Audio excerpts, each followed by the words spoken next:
So in order to mount this cab to our frame, the reason we can't use the stock cab mounts is because this is not actually like a standard Chevy cab. Since this was a military deuce and a half, it actually had a leaf spring across the back for cab suspension, so it's a little bit wider than stock. So as you can see here, the other mounting holes don't line up with a regular frame size.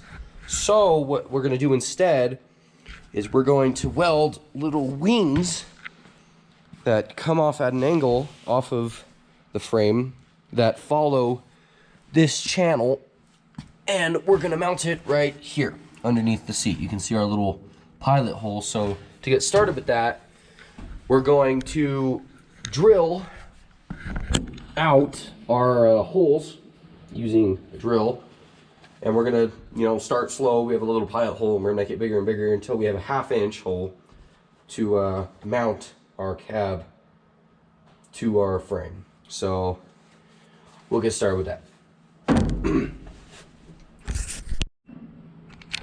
Alrighty, this is what the final product would look like. As you can see, it is much larger, and you just slowly make your way up the sizes, drill bit sizes, until you get to 1/2 inch, and there you go. That one's done. Now on to the other side.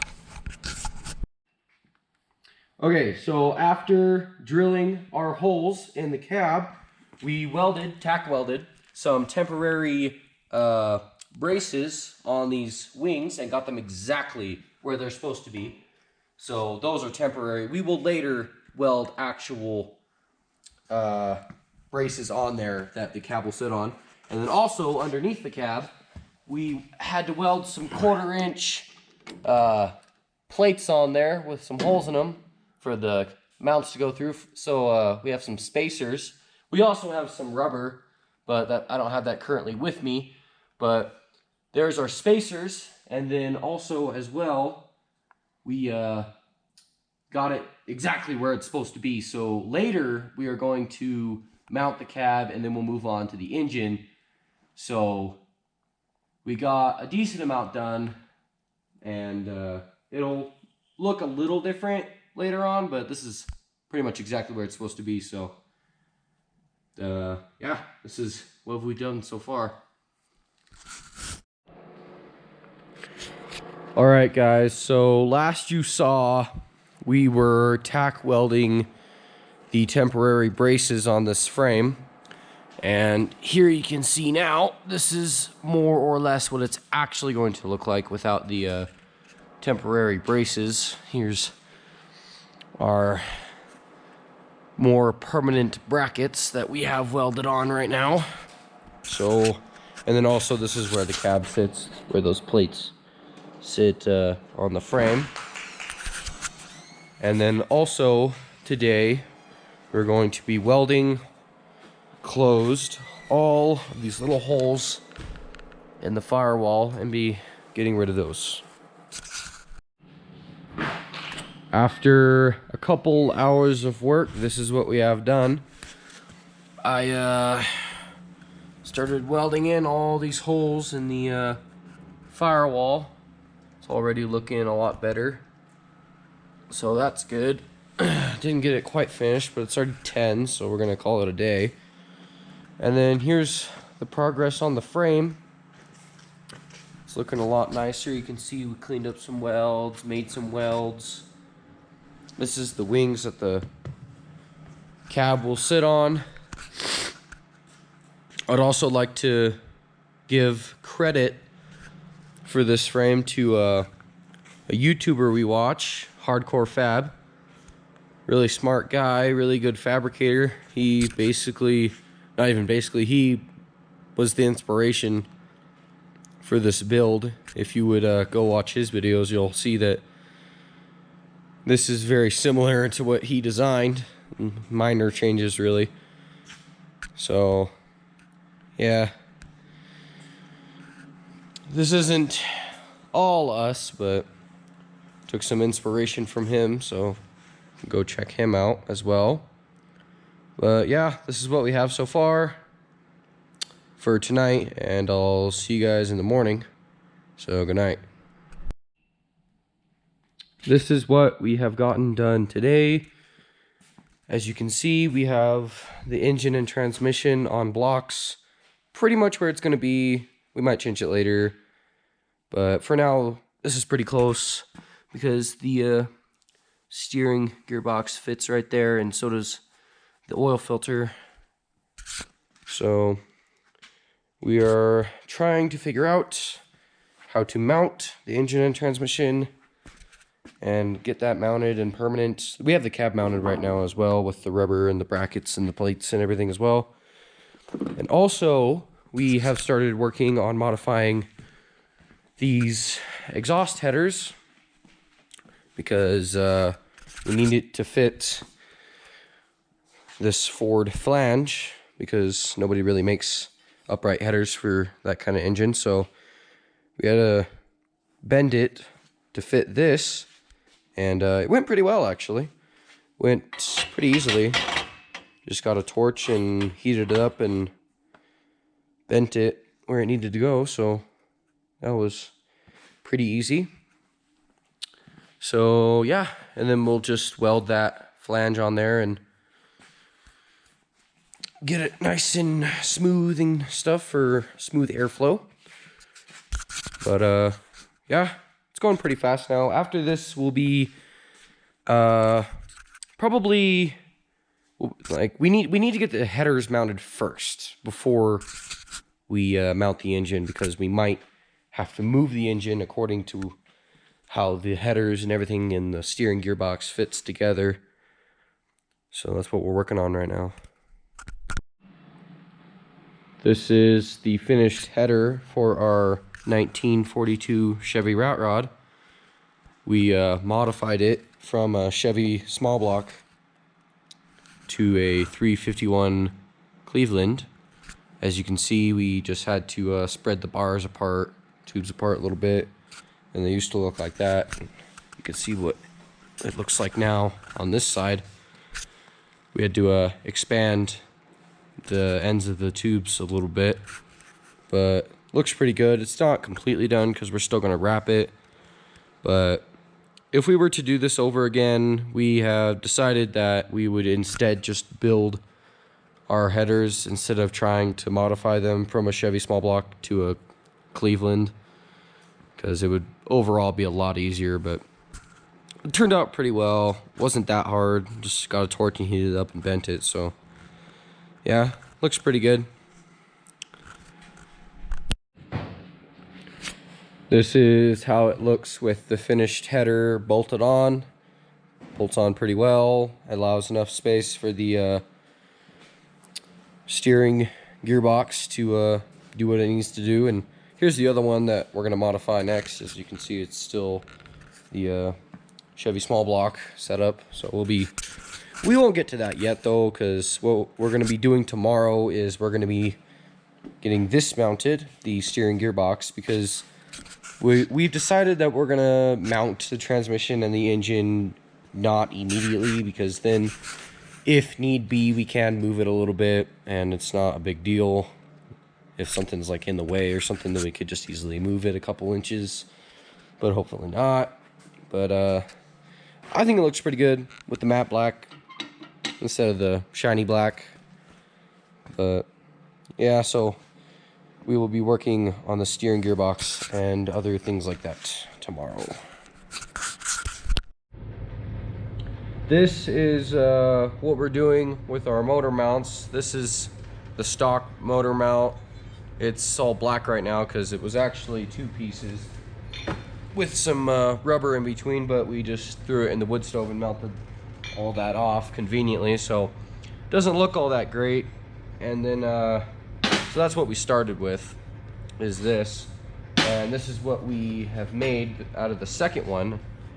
We kept these lips here for structural integrity, and we just cleaned it up a lot. Overall, made it a lot better, cleaner, obviously, as well. So we're gonna use this as a plate, and then this is what we're going to actually use. We're going to use some connecting rods for the actual motor mounts. They're going to go like this, straight up vertical from the frame, and then they're going to connect to these plates that we made. So they're pretty nice. I mean, it's better than just like random metal or something. These are strong, they're unique, you know, it's a unique idea. So we're gonna go ahead and do that. We're making motor mounts out of just stuff we found, basically. But yeah, so this is what both of them are gonna look like. And go mounted on the engine, and then the connecting rods will connect to them. We're gonna have to make a homemade lathe to get a pipe that fits, because all the pipes that we have don't really fit that well. So we're gonna hillbilly lathe them down to size like we did the steering gearbox and steering shaft. And yeah, you'll get a look at that. So, but yeah, this is what we have so far. It's kind of like this, something like that. So that is our progress right now on the motor mounts. We have just finished building our first motor mount. It looks great. Really like it. This is the stock motor mount where it bolted to the engine, and then we built this bracket right here that comes off of it, and then it goes to the top of the connecting rod, and there's a little pipe in here that is going through. And then here's your connecting rods, and then here's another pipe, and then off of the frame, well, there's going to be a plate coming off the frame, and that's what will connect to this. So to take the engine off, you just take these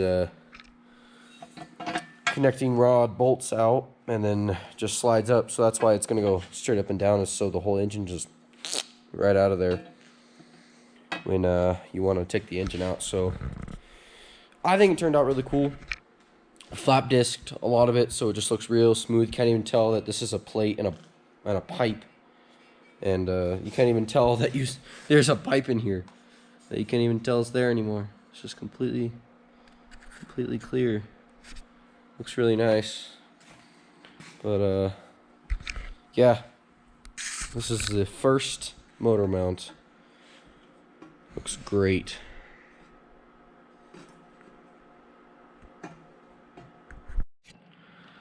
So this is that motor mount installed.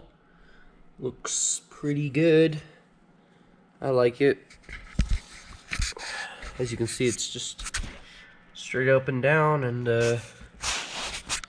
yeah, it looks pretty good. So now, as you can see, we just need this plate that goes across the bottom, that goes to that pipe, and then it'll be mounted.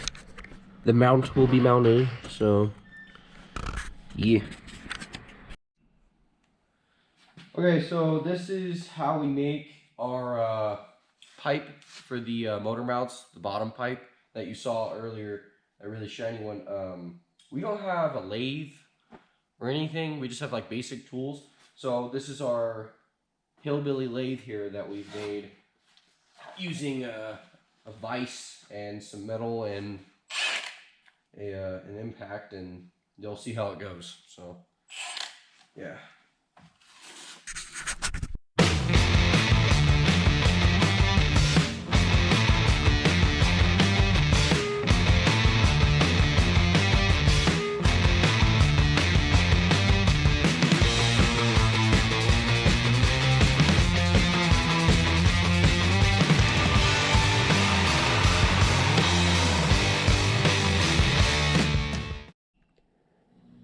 So as you can see, from what we're doing, you can kind of tell how this goes. This is our pipe. This is the pipe that we needed, but it was just a little too wide in diameter.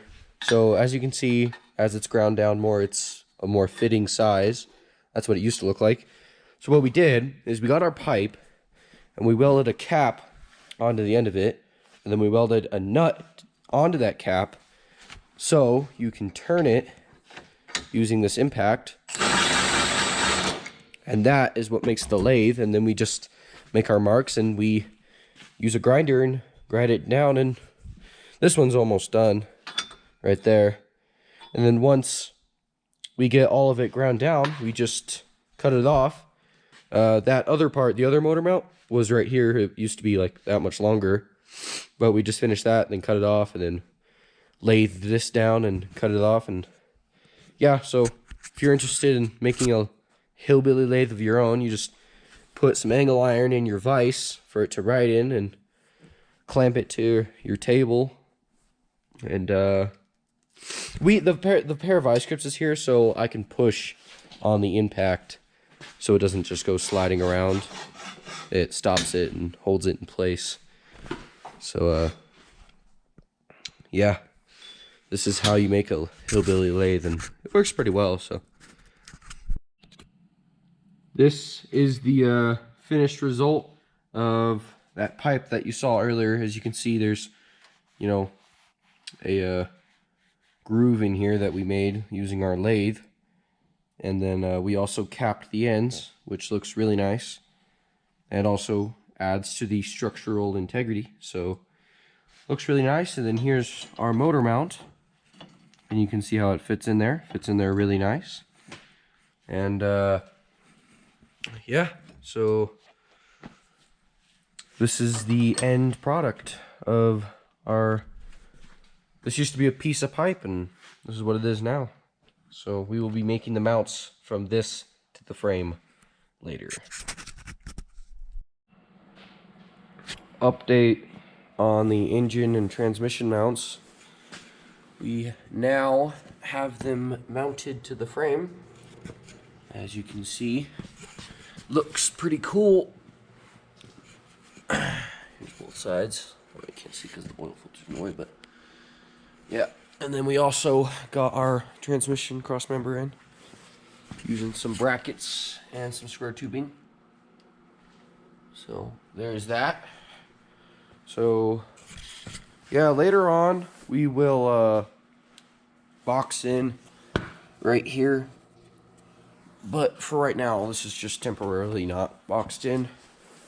So that's it for the engine and transmission mounts.